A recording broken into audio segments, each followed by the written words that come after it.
All right, hey guys, this is a quick video and I do promise it will be quick. I just wanted to share with you. I know I've made a lot of videos about this and I know at least where I live, it is definitely end of summer, but still gonna need sunscreen, probably right up until October, November. And yes, I know you're supposed to wear it in the wintertime, but unless we have snow, I really don't. If there's nothing reflecting when the UV is like a 0 or a 1 or a 2 or even a 3, I'm just not a freak about it.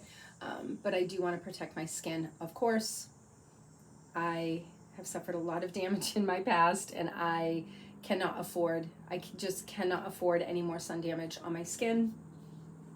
You guys know I love the Badger and I usually mix these two. So this is the Badger unscented and this is the Badger daily wear. I did just buy I believe it's a 50. So when I bought this in the 30, I didn't know that there was a 50 option. So I bought the 30, but I did just recently buy the 50 for next year and I'm trying to use these up. And because I use these at night sometimes too as a night cream, in addition to my, my other stuff that I use. Yeah, I just thought I would share. Hopefully I will use these up before next year. I'm pretty sure that I will. And I wanted to just show you. So I have light to light medium skin. I do have a pretty ruddy complexion, okay? And I just want to show you that it doesn't leave a white cast, but because zinc oxide does reflect light, it does give you, I don't know, it gives you a beautiful look. To me, it's like absolutely amazing skincare and a beauty treatment as well. It's like a beauty product because it definitely gives your skin like this beautiful radiance to it. Now, if I were to look super close in my magnifying glass, my magnifying mirror, when you first put it on, you might be able to see like just a little bit of remnants of it, but the more that you blend it in, it does go away.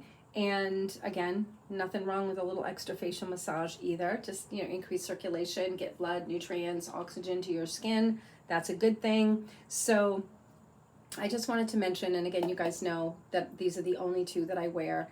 These are the cleanest formulas that I've ever found. Maybe there's something else out there that has such simple, clean ingredients, but I haven't seen them.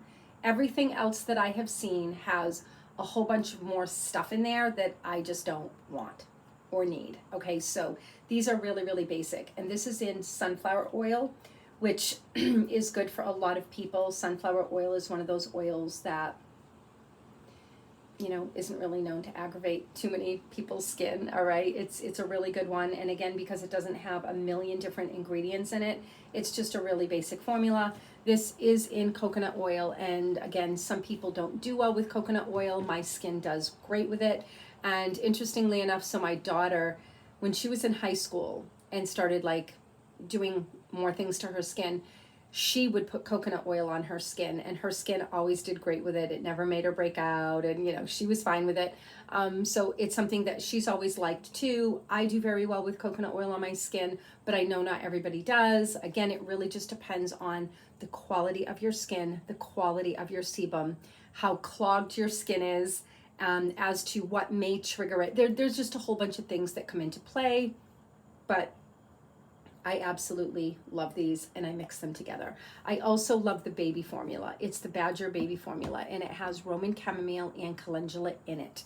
And that is probably one of my favorites. It smells heavenly. It's not synthetic fragrance. They're just plant extracts, but they do have a beautiful scent to them and they do have some medicinal benefit.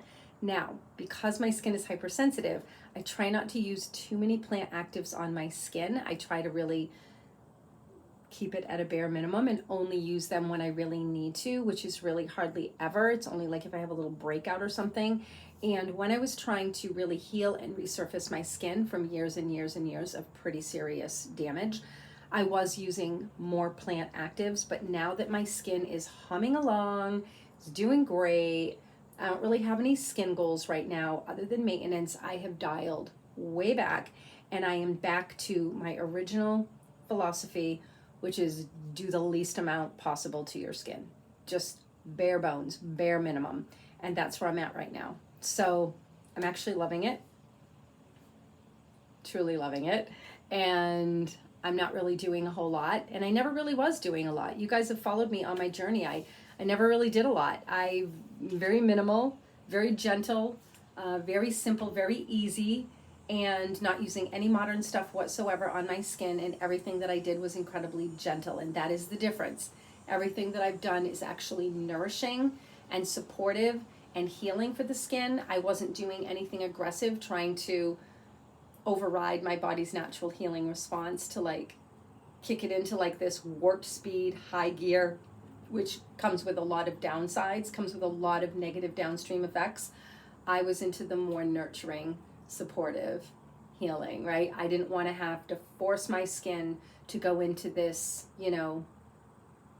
5 alarm, oh my gosh, you got to get busy skin, you got to get busy skin. Because remember, all of that constant flashing, warning, you got to do stuff skin, okay?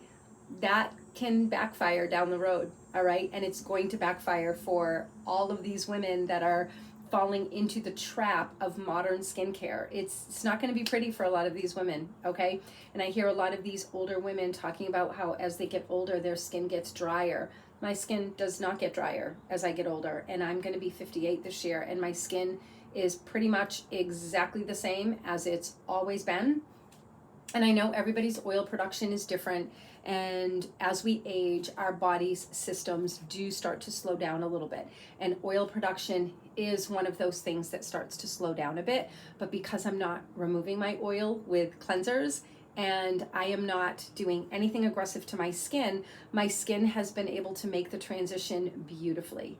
So even on days that I don't do anything to my skin at all, I literally wake up, don't do anything to my skin, I'm just doing housework or bopping around or whatever, and I will go 1 or 2 days sometimes without literally putting anything on my skin, not doing anything, not rinsing my skin, nothing.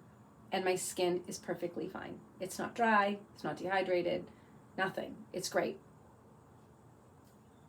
So the more gently you treat your skin, the better off it's going to be in the long run. Okay? Signing out.